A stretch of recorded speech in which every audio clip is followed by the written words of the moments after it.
It's fast fashion, not the cotton gin that creates the boom in Southern slavery. If, like me, you went to school in the US, you were taught a simple story. Eli Whitney invents the cotton gin, and then cotton becomes profitable and Southern slavery explodes.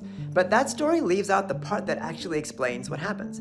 Raw cotton is useless unless it's spun into thread and then woven into cloth. And the real driver of the cotton boom in the South wasn't the ability to harvest cotton faster, it's the ability to turn the cotton into fabric cheaply somewhere else. Harvesting cotton in America is basically free labor, but spinning the thread and weaving that cloth, in England, those workers need to be paid. And the cost of that labor determines whether cotton clothing can compete in the British market against wool. Making cotton easier to harvest in America doesn't matter if no one can turn that cotton into clothing. And this is where Great Britain changes everything. In the late 1700s, before the cotton gin, a wave of industrial innovations, especially water-powered spinning mills, slashed the human labor required to turn cotton into thread and cloth. And for the first time in European history, cotton garments become cheaper than wool.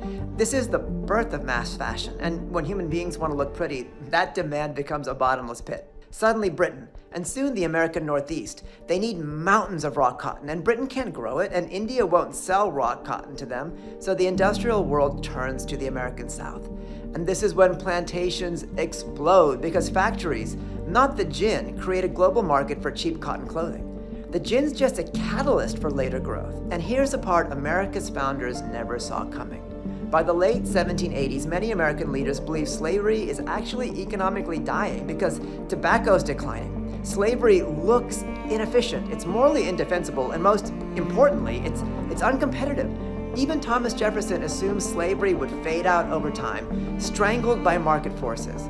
But the explosion of fast fashion in 1800s Europe, that style, it creates a global market that Jefferson can't even comprehend. So instead of dying out, slavery in the South is resurrected, expanded, turbocharged, and the economic shockwave of that demand for fast fashion creates racial hierarchy, regional inequality, financial concentration, and moral evasion.